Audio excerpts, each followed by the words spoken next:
make sure I can see. I see the audio there. I'll just verify here.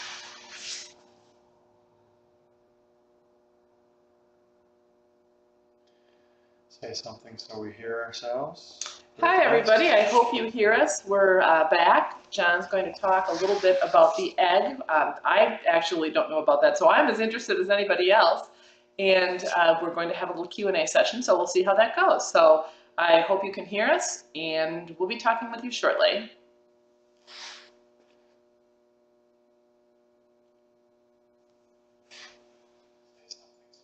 Okay, it's working. Hi everybody, I hope you hear us. Okay, well, we're back, and just a couple things I wanted to wrap up here. As you can see, I have another guest here. Hi everybody. Who's been here all day, Amy Ries, and a couple things I wanted to do. I just wanted to show you. I said we had the Who's Woods Kestrel poster that we partnered with. So let's see. We had the Wisconsin Society of Ornithology, the George Mish Sutton Raptor Resource Project, SOAR, we had the North American Falconers Association, the Wisconsin Falconry Association, and We Energies Foundation all chipped in to make these posters. A really nice, informative poster about the American kestrel, talking about the life cycle.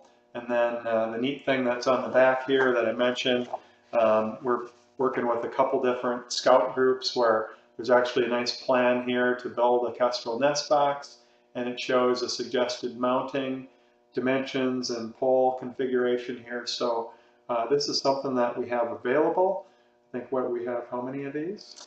Oh gosh, I think we have 500. So if you're a teacher, woodshop teachers, especially if you're a Boy Scout group, a community organization, if this is something that you would be interested in, it does take some dedication and time, but if you're interested in it, please get a hold of us. You can go to our website at raptorresource.org, look down at the bottom, you'll see an email address, just email us and let us know. And also a special shout out to the RoboCats First Lego League from Waukon. I'm looking forward to seeing your project. All right. And I think I was mentioning about some interesting research that's coming out.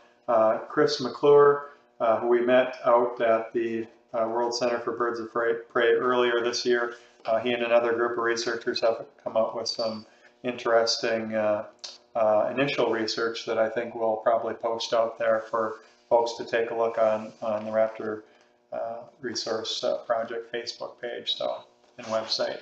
So wanted to show you that. And then, so let's talk about this eagle egg.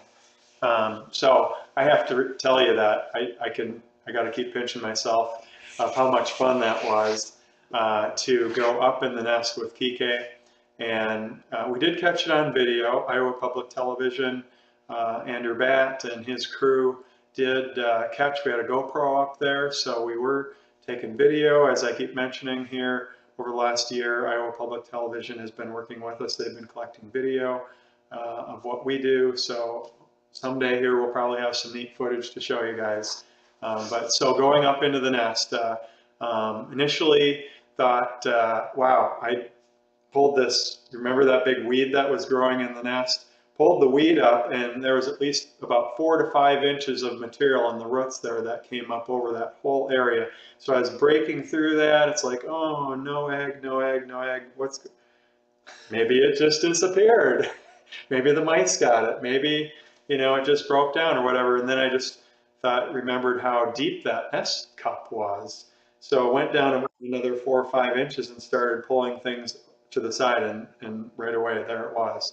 So we also have video and some better photos of the egg after we retrieved it, and some video of the whole process that Iowa Public Television has. So I can't share that with you right now. But so what did we do with it? We packaged it up carefully. We got it down to Iowa State University, and apologize for the delay. Everything that we do here, we do legally through the U.S. Fish and Wildlife Service, and they did not have a permit to actually do work with eagle eggs and eagle bodies and things like that. So just a couple weeks ago, they did get their official permit through U.S. Fish and Wildlife Service to do analysis of the egg. And basically, pretty simply put, egg on opening, there was no development of anything inside of the egg. So basically, we had an unfertilized egg. So there you go. That's the story. Nothing happened during development that caused the eaglet to not develop. Just never started. So we had an unfertilized egg. So time will tell whether we have any more of those. I guess we got more seasons and years coming up here. So anyway, that's the story on the egg. I have a quick question for you. So if you had a 5-gallon, say, Peregrine falcon gravel pail up there, and you were taking the stuff, the weeds and the dirt and everything, and putting them into the 5-gallon pail, would it have filled the pail? Would you have needed another pail? Would it be halfway full? In that immediate area, it would have at least filled the pail. Okay. What I moved aside from the weeds, and then that second, I didn't pull it all out, but when I was digging through there and sifting through it, it was deep enough and big enough area that it would have probably pretty closely filled up a 5-gallon pail. So I was talking about the size of the nest, and John just gave us another metaphor. The stuff in the nest could have filled a 5-gallon pail. That's pretty big. You're right. Not the whole nest. And it's always deceiving. We look at this camera and we see the bald eagles in there, and without a person in there or something to give a good reference, I think we always continue to forget and migrate down to thinking that this is a small thing, but these are very large raptors. That nest is not 9 foot in diameter, but it's not too shabby. It's got to be, it's expanding in size here. And we have been collecting our day-by-day footage photos from the fixed camera. And I know Amy's been downloading those, and we'll probably have another time-lapse shot of the building of the nest this year to add on to what we had from last year. So with that, I think we are ready to go into Q&A after one last thing here. I was going to show you, I've been doing some testing, and we're working on this nest, the visitor center camera. So here's what we got. We've got probably the best zoom camera that we've ever purchased. So this is a 40x mechanical zoom. The best that we've had was the Great Spirit Bluff camera, and the camera that is still at Decorah North, which is a Samsung dome camera, is a 32 mechanical times 32x zoom camera. This is a 40x zoom camera, and it's what we call a robot camera. It's not enclosed, so the camera's not enclosed in a dome. I'm just going to show you guys that quick. I'm going to be working with Ryan. It actually looks kind of like a robot. It's pretty amazing looking. And it would be painted, so it's not going to look quite so stark contrast, but so that's what it kind of looks like here. And again, if you've been to Decorah, this will be on the pavilion, so this won't be anywhere near the eagle's nest, but like John said, it will be painted. So it rotates here and then up and down, and it does actually have a mouth. You got to feed it. No, that's a windshield wiper there. So this is the camera that is planned to go at the visitor center, and this is going to give us some shots of the eagles up on the bluff when they're perched up there. Hopefully it'll give us some shots of mom and dad doing some fishing in the retention pond. At least I think, from what I can tell, for at least a year or two till the trees in the front grow up. In front of it, we should be able to see them up on the maple tree perch also. So this is the next install project here in the next month. We're really looking forward to seeing it and having a chance to watch them when they're off their nest. We've been talking a little bit with a guy from Boulder County Audubon, Dana Bove, and one of the things they're really interested in studying is the behavior of eagles in what's been called the off-season. So we know now they don't have the simple behavior where they're here, where on the nest, and somewhere else when they're not. So they want to take a little bit deeper look into their lives, as we're doing here and at Decorah North and at Fort St. Vrain. They want to take a little bit deeper look into their lives outside of the nesting period. So this is one of the ways that we can do that. So it's pretty exciting. Right. Yeah. So thank you for your support. I mean, basically, the donations that people make to Raptor Resource Project is what helps pay for these camera upgrades and things that we've been doing and taking things beyond, where they used to be, and the sky's the limit. Great Spirit Bluff, I've been talking with folks locally there about the possibility of putting a refuge cam out on Lake Onalaska. It's the wildlife refuge that's out there to show up close eagles and pelicans and tundra swans and other things off season with the falcons and even through the season. So there's some other neat opportunities coming up here to help us get even better understanding and views and amazing footage of the birds up and down the Mississippi Wildlife Corridor there. So with that, I think I've covered my agenda, and we're to Q&A session here. So here's what I'm going to try. I have my trusty phone out here. I'm on our Ustream channel. So I'm going to be looking for questions. Moderators, if there's something I can do to make it easier for you or something we can do to make it easier for you, let us know. And if you need to pause the room or slow it down, that's absolutely fine. So we'll see if this works. If somebody has a question, I'm watching right now. Hopefully this will work. Go ahead and ask it. Okay. Okay, I'll put that out right now. Ask.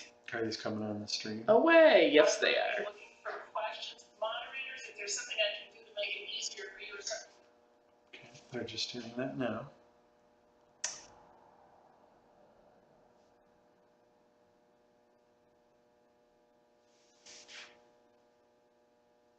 Thank you very much. And we got a little bit of a delay here, so we're just gonna wait to see if anything comes through on the chat. Okay, that shows up. And while we're waiting, I just want to thank everybody again for being here today. Back at the first, after the Fledge party, Bob was completely amazed at the number of people that showed up. And he said, people say technology divides us, but look, this is something that brought us all together. And that's really how we feel about today. It's how actually I felt really about the whole week. So just thank you for being here. Okay, we have questions about okay, we'll ask the egg question first. So we have questions about the egg. So John, you want to recap what you said about the egg? Okay. Basically, the egg was opened up, and there was nothing else in there except for yolk and fluids, and it was smelly, we heard. So no developing embryo, nothing even close to that, and nothing even close to an eaglet that was even in development. So our synopsis of what happened then was that the egg was not fertilized. So we had an unfertilized egg, and I guess that's the first that's ever happened that we know of with this pair of eagles. Ruby Red, you asked, how can we be sure if my donation will go to the Decorah Eagles? We can set that up. We haven't tended to do earmarked giving in the past, but people will sometimes make a specific request. So when you make your donation, if you want it to go to something specific, make sure that you specify that at the time, and that's something that we can accommodate. That's not a problem. So if you're doing it by PayPal, you could mention it in the comments. We might have something more formal than that in the future. If it's a donation by mail, you can just write it in the notes part of the check, or put a message in with the check. So Sunny Blue asked, Amy, what were you doing at Fort St. Vrain? I was helping to install the new Fort St. Vrain camera. It is a really interesting wireless and solar power system. There were some unexpected complications, but we all rose to the challenge, and I gotta thank XL Energy, especially Bill Heston and Pat Donahue, for all of the help that they gave. It was absolutely invaluable. We got the job done, and it was really quite fun. So that's what I was doing. And then, John, we had the question of what else did you find in the nest? So what else when you were digging for the egg? You mentioned a weed. So we had weeds. We did find some prey remains, some small bones. I think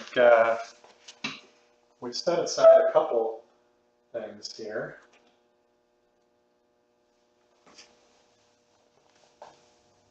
We have a small, looks like a Mammal skull. So I'm going to carry this a little closer so everyone can see it. So John said this is a small mammal skull. I think. Do we got a tooth up there in front? Yep, there's a tooth. I'm going to guess like it's probably a squirrel. It's a squirrel. If you guys can, I don't know if you can see this or not. If you can see this tooth. I can see it.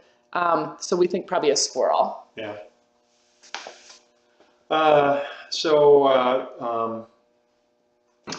You know, it looked like a garden up there. It looked like really nice potting soil.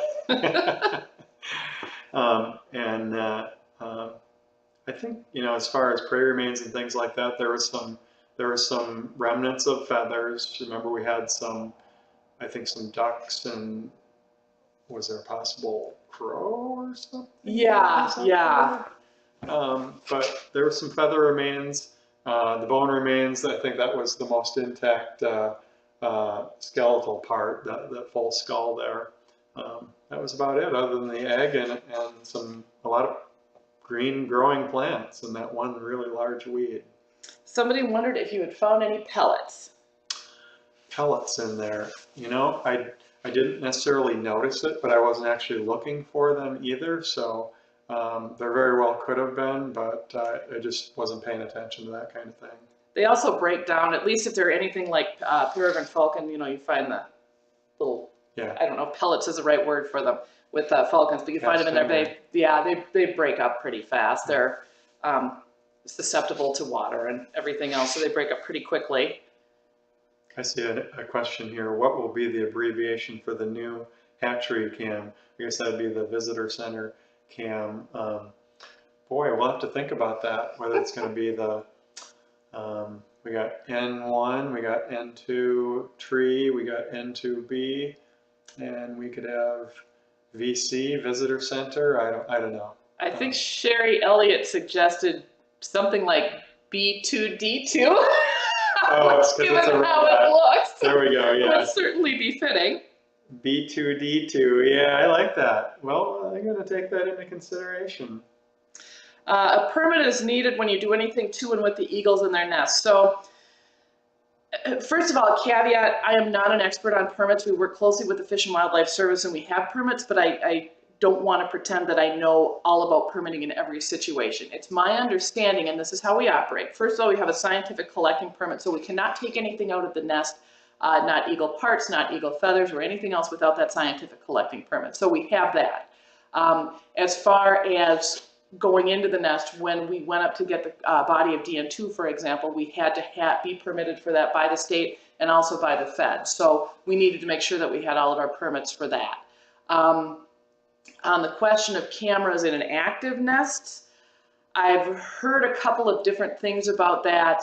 I'm actually kind of uncomfortable asking that question, so I'm just going to say that yes, when you work with eagles in their nests, you need to have permits, and you usually need to have state and federal permits, not just one. And you probably need to have a variety of permits. Certainly we do. Yeah. So here's another one. What will the next egg be called? So I think we really don't call them anything until they hatch, right? Yeah, that is true. D26. Yep, that would be D26. So, and that takes out that whole thing.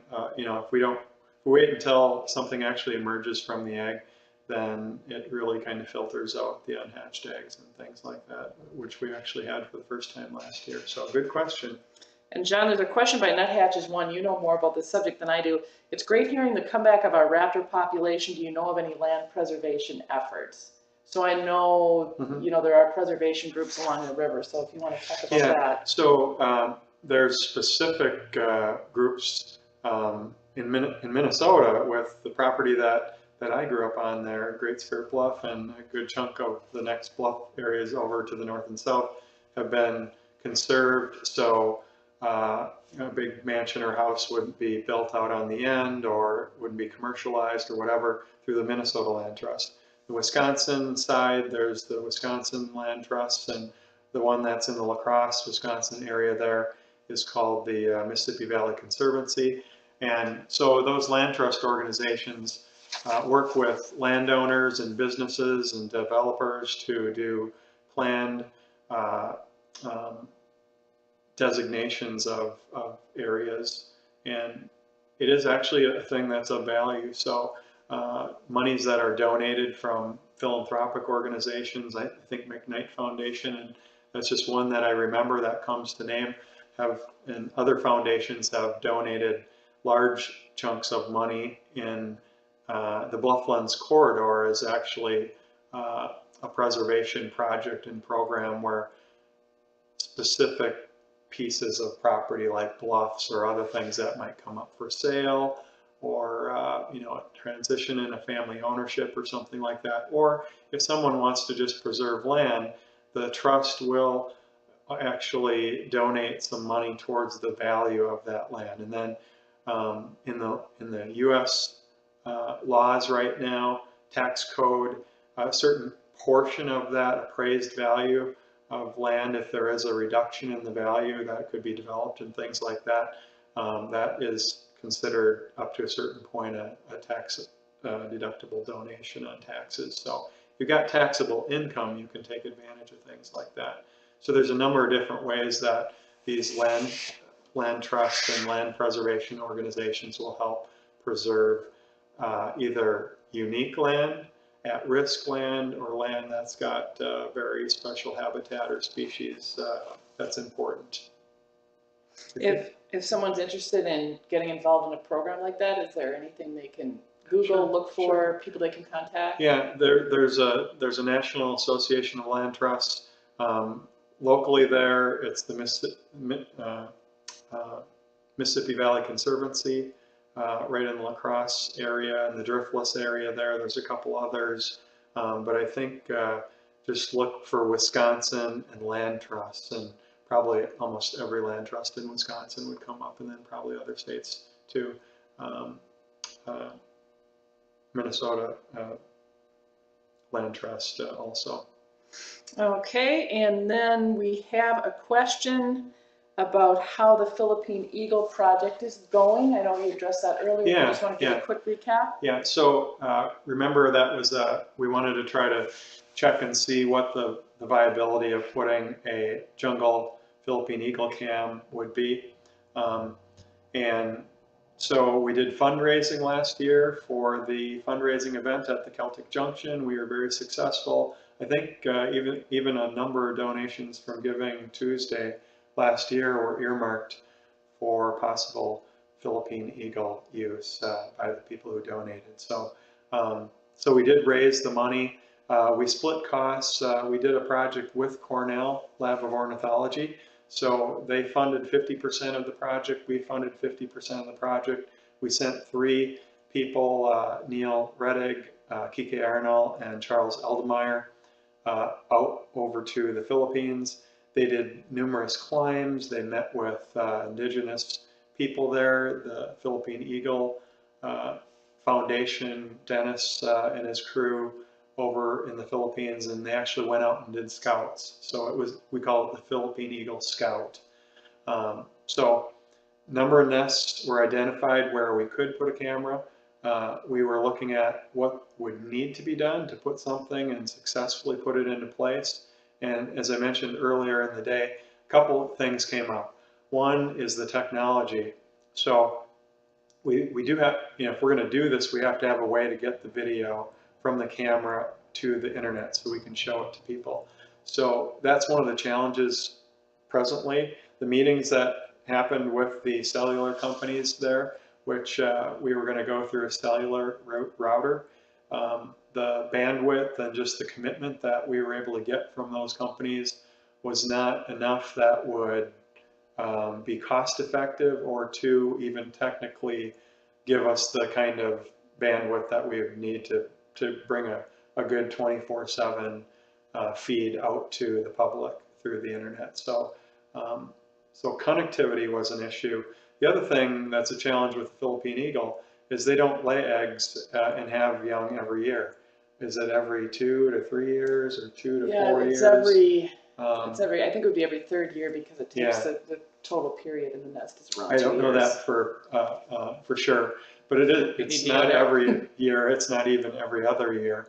And so that's a challenge too, because if we're going to look at potential active sites, we need to fit them with the cameras while the eagles are not active, and we need to guess where we think they might pick a nest. And some of the Philippine Eagle pairs have multiple nests in the same area. So we don't even know which one of the nests a certain pair of eagles would choose to use. So that was really the result of the scout, which was the purpose of the scout, was to see how feasible is this and what would we need to do to make this a reality. So the other part of the component there is how many of these systems could we put up there to make sure that we were going to be successful in capturing at least one or two of them where the eagles would actually nest. So we realized that we were going to have to duplicate and probably put maybe 3-4 systems out there. And when you talk about remote transfer and solar power and putting the cameras out there and doing this all in the Philippines, where almost everything has got a tax on it, and the costs go way up. It was not the kind of funds that we saw that we could generate and donate efforts through just the Raptor Resource Project. So not a done deal. It's we did the scout. I think we know the hurdles that we're facing. So if we found satellite-based internet that worked there, that was cost-effective, that would take one piece of the puzzle and make that part of it work. Okay. The other one would be if we had an organization that was really interested in making this happen, and we had some funding that would help pay for multiple camera systems to be deployed and maintained there. Then those two things are the things that I think that we need to solve before we could actively do something. By all means, it's not not going to happen in any way. The other thing we really sat down as a group and we talked about, especially with Neil and Laura, is the feedback that they talked and were getting from the Philippine Eagle Foundation as to what are their needs and what can we do to help them most. And there are some amazing films that are going to be coming out here in the next year that are actually, they're the filming footage that Neil and Laura and the crews did when they were over there for over a year. So there's some amazing films that are going to come out in the next year. We wanted to talk to the Philippine Eagle Foundation, to Dennis and crew, and just find out, right now, what's the best way that we can help the Philippine Eagle and the Philippine Eagle Foundation do its mission. So that's where we're at right now, is we need to get connected with the foundation and have that discussion with them. And I will try to remember to follow up. They're doing a program right now called Forest Guardians. It's absolutely fascinating. It was, if I remember correctly, the brainchild of Jason Ibanez. So I'll see if I can get some material about that to post on Facebook and our website. And real quick, we had a question about D25. Now, as you guys will recall, and I'm sorry for anyone who didn't know this, D25 was struck by a car and killed. So D24 is still alive and healthy and doing well. But D25 was, we're pretty sure, struck by a vehicle at any rate and killed. So his body went to Madison Wildlife Health Center, I believe, for autopsy, but we haven't heard anything back. When and if we hear something back, we will certainly let you know. We also had a question about whether or not we did any education with people around the issue of DN2's death and poisoning. And first of all, yes, we did immediately. Again, we don't know where that came from, but we just sort of talked to everybody in the area about it. Right. Because it seemed like a better thing to do than just, try to find out who did it. That's not a possible thing to find out, but it is possible to make everybody aware of it. And they were very receptive to the message. Beyond that, John talked about this a little bit earlier. We're looking at doing a technical paper with somebody that will get into journals. It's not as exciting as putting it on the internet, but that's actually an extremely, doing that research, proving it, and letting people know about it who are in wildlife health, in the Fish and Wildlife Service, and in organizations like the Peregrine Fund and other organizations like us, is really a central part of addressing the problem. So we're also moving in that direction as well. We did a couple blogs on it. I can also put together some stuff on our website for it, but that's sort of where we went with that. It is an issue that's been watched by the Midwest states, and it's an off-target, off-label use of an insecticide. So it is, officially it's an illegal use of a pesticide, and those get reported to EPA and to the state Department of Natural Resources groups in the respective states. So So we've done our duty in getting that reported and I guess getting the word out to the people who could be using that is the best that we can do right now. So thank you for that question. And we are now ready for more questions. So if you have any more, you can ask away.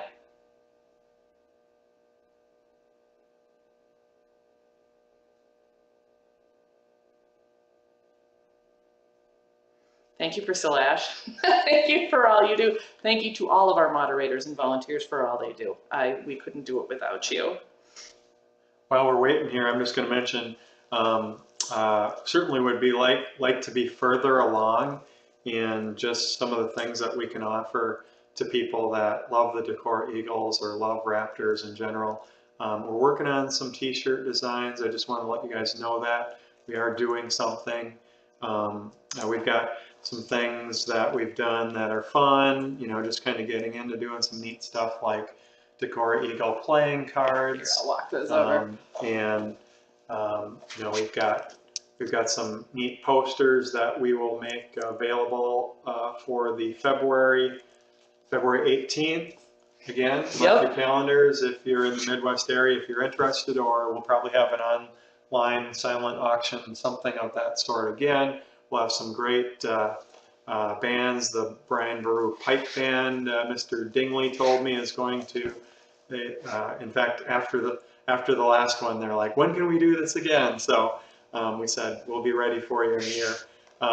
So we're going to have a fundraiser coming up in February at the Celtic Junction. And we'll come up with some of the, you know, what are we doing the fundraiser for? We'll be coming out with that, but you can imagine it's going to be something that's on our mission statement here. We still have, and I give these out, you know, and we have these available. You can get them yourself too. American Eagle and Raptor Force, just two of the movies that Neil Reddig and Bob Anderson did together, along with others, Rob McIntyre and other board members. So. We have a question for you, John. Did you see Mom or Dad in the area while you were on the nest? I don't believe we did.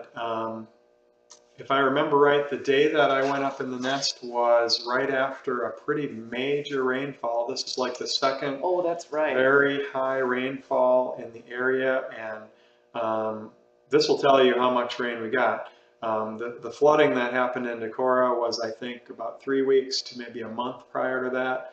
And then as I was driving up to get some camera equipment that night, after that, I came through some areas in southern Minnesota and Iowa that you had to go through a foot of water or more flooding coming through. But the next day, the water had risen high enough that we weren't even sure that we were going to be able to climb back up and finish N2B until the waters receded. So it was coming up that high.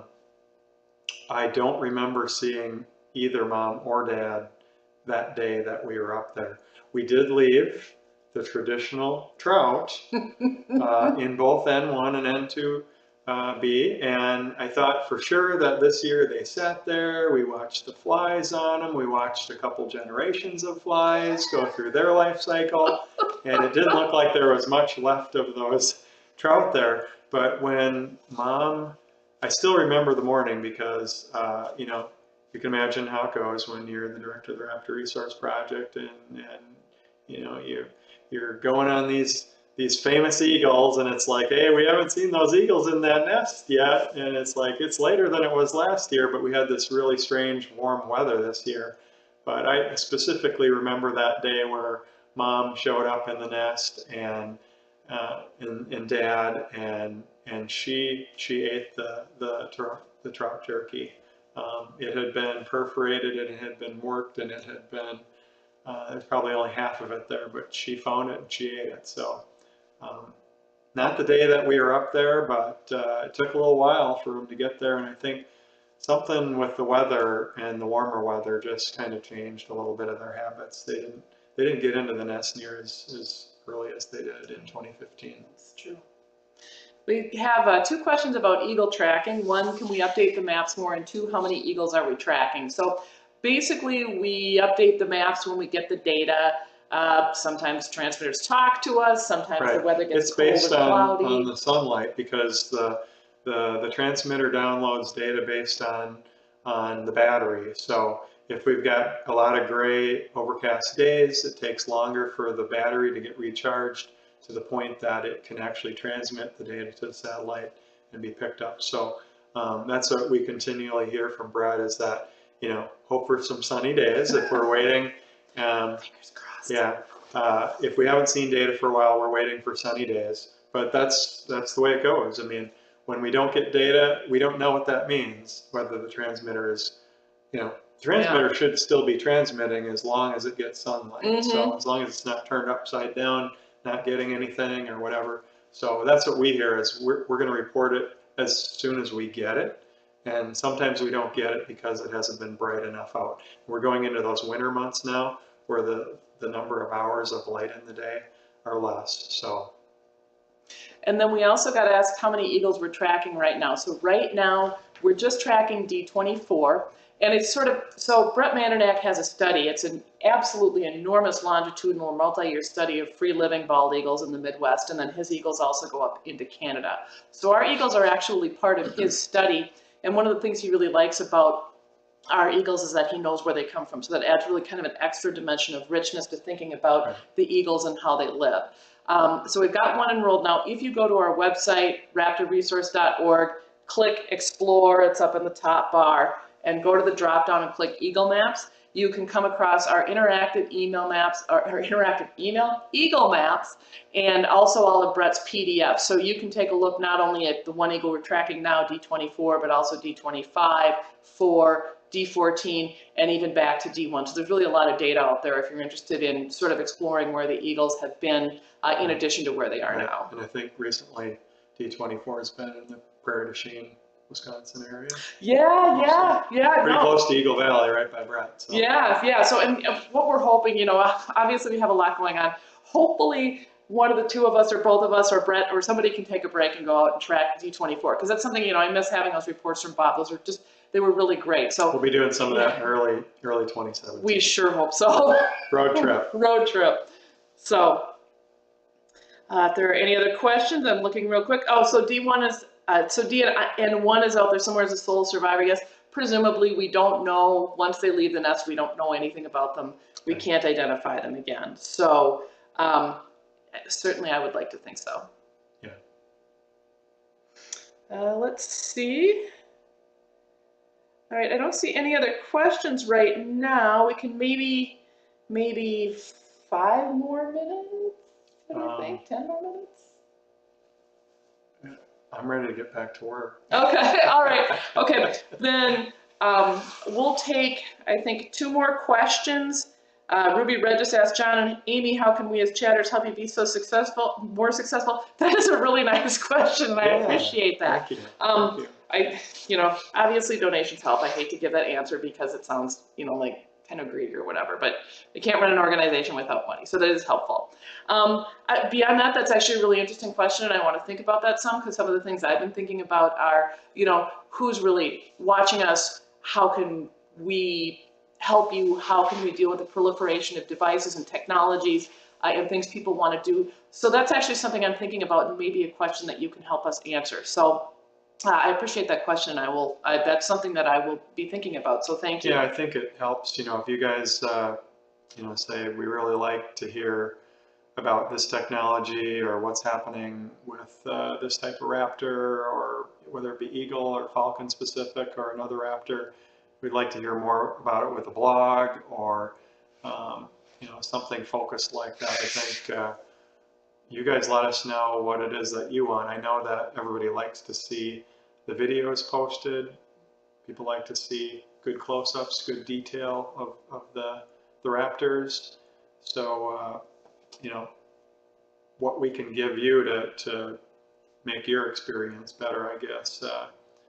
That's going to help us better to give you guys what you're looking for. And John, I'm going to give you your last question, and I'll take mine. And the question was from Chico70. When will GSB be back on? Will it be active again? Okay. So the camera has been on. We've got a Canon camera that's out on the second point there that looks at the nest box, and it just, we're in cam training mode and learning that new camera system. So that camera's on. The nest box camera is installed, and the signal and the feed are coming in.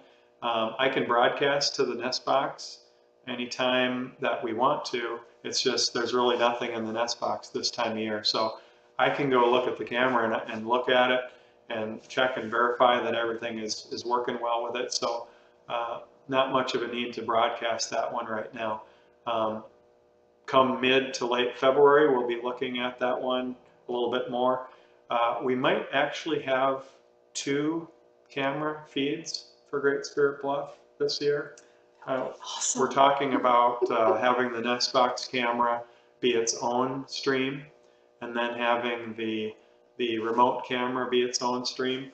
And I think it's nice. The one nice thing about that is it really makes and frees up the video for the videographers. So it's nice to be able to see picture in picture, and that was really cool technology, and we can still always do that. But it's nice also to have, you know, one stream that's just the nest box camera, so somebody who wants to see the nest box all the time can see it. And then if somebody wants to see barges or river activity, or if they want to see what's going on out in the wildlife refuge, or you know, snow or weather or things like that, then they can watch that camera. So I think that's what we're going to be doing this year. Is I know on the Explore side there will be 2 cameras, and we'll have the same thing duplicated on Ustream also.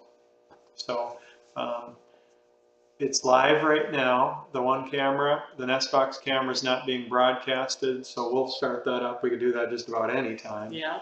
And then Explorer will be opening up a second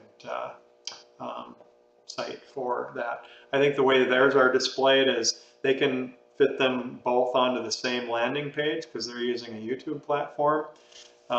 So they can have one cam, and then you can see the other cam, and you just click on it and it just swaps them. Some of them, they have 3 or 4 cameras. I think 3 I've seen at least. So it'll probably be on the same page, but with the choice of which camera you want to see on the Explore platform. And then for what we've got going to Ustream, it'll actually probably be 2 separate pages. Yeah, and one of the things you can do if you're waiting for them to come back is listen for them. So in addition to watching them, if you don't see them because they're off camera, in late February, early March, listen for, what is it? Yeah. Because Michelle or whatever female comes back will be wailing. Yeah. Yeah. What they do at that time of the year. Yeah, we've got, it seemed like they came back a little bit late last year, but I remember I was down here doing some training with Joni Foreman here with the new controls here at Command Central, and I was showing her how we could go look at some of the other cameras, and we were looking, and all of a sudden we saw some falcons diving across the bluff, and I said, hey, it looks like the falcons are back, and then we started watching it, and I actually captured that video of them flying around that day. It was pretty amazing. Falcons are just amazing acrobatic flyers. It's just really cool to watch them. Unfortunately, with cameras, you know, once you zoom out far enough that you can see them flying around, they're so small that you really don't see much. So you almost got to be there in person. Unfortunately, I got to tell you that, and just keep you guessing about wanting to be there in person. So my last question was why we didn't get DN3 out of the nest. As anyone who watches the North Nest knows, DN3 experienced significant sibling aggression that was undoubtedly part of the factors that led to its death. So DN3 died. It experienced sibling aggression. It didn't get enough food, and the parents didn't seem to be brooding it as much as it needed given its age. It was 6 days younger than the oldest one. Then DN2 died, and we went up to the nest and we got it out, and it was a big deal. So there were a really important difference between those 2 deaths, and that's it. Well, DN3 was a sad death. Don't get me wrong about that, but it was natural. It's part of what goes on in an eagle's world. We haven't seen it in Decorah, but we do know it happens in other nests, and it did happen in Decorah North. So that was not something that we wanted to interfere with. every time we go up to the nest, and this is a hard nest to get into, we're putting other eaglets at risk. We're putting eagles at risk in the active season. And again, this was a natural thing. If we'd gone to the U.S. Fish and Wildlife Service to try to get a permit for this, because we're going into an active nest, which permits are required for, they would never have issued it, and they would have been right not to issue it. It's hard to watch, but it's natural. If you contrast that to DN2, we saw mom fly some food in. We saw DN2 eat it and get sick and die. We saw mom get very sick and flap around the nest. To me, that was actually the most upsetting thing to watch, and that was one of the reasons we turned this. It was just too upsetting. So when we called our federal partners and said, hey, something went really wrong, and here's the video, and here's the documentation, and we have to do something, they agreed for a couple of reasons. First of all, when something goes wrong in a nest, they really do want to know. An eagle getting picked on and died is sad, but normal. An eagle suddenly eating food and falling over dead is not normal. So they want to know what went on. They wanted us to get the carcass for autopsy. And then also they didn't want, because eagles have a habit of tearing apart dead young and feeding them to live young, they didn't want the last eaglet in the nest to be killed by the parent feeding it part of the dead young. So it's sad, and I understand why we get that question, but that is why we didn't go get DN3 natural versus why we went and got DN2 unnatural. So I hope that's something that you can understand. I think we've really been graced by sort of how nice things are on the Decorah nest. That's wonderful, and I enjoy watching it, but it's not the same in all nests. So, right. And that's the value of having a contrasting camera that is not located right next to a fish hatchery. So it's more real world, most likely. This is a very advantageous, great spot for eagle to be, right where trout are being raised and hatched, and there's a discharge pond that has lots of trout.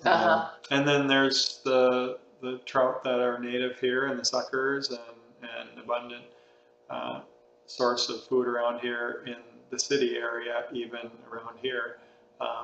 Probably not, I don't know, maybe not as much competition. Yeah, that's true too. And more food being offset with the hatchery right here. So very interesting and neat to be able to compare the two. Well, thanks everybody for joining us today. This has been such a fun day. A special thanks to our moderators for being here with us, for accommodating us today, and for doing this Q&A session. So thanks, and just thanks for being here. And I hate to say it, but I'm going to say it anyway. Please consider making a donation to the Raptor Resource Project for Giving Tuesday. Thank you. Yeah, and thanks so much to Lori Carnes in her second grade class earlier today. That was so much fun. And the other teachers out there, there's probably over 1,000 out there that we know that are tying in some way to this. So let us know how we can help develop our upcoming initiative to make materials that are going to work for you guys. Thanks again. And have a great night. Night.